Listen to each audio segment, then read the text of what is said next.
ठुलो शक्ति छ नि त अनि ब्राह्मणको।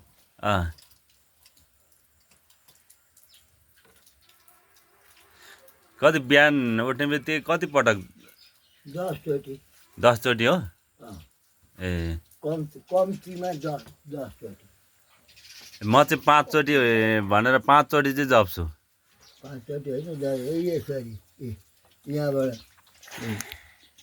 आचमन गरेर अनि 1 2 3 4 5 6 7 8 9 10। ए 10 दुईटा एउटा औँलामा 2 चोटि पुर्याउनु पर्यो।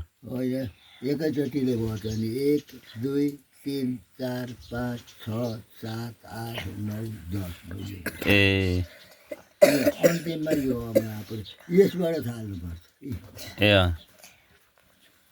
त्यही त बिहान कम्तीमा पनि गायत्री मन्त्र जपेर चाहिँ खानु पर्यो हो। यस्ता कुरा केटाहरूलाई अलि चिया खानुभन्दा अगाडि चिया खाएरै जप्नु हुन्छ।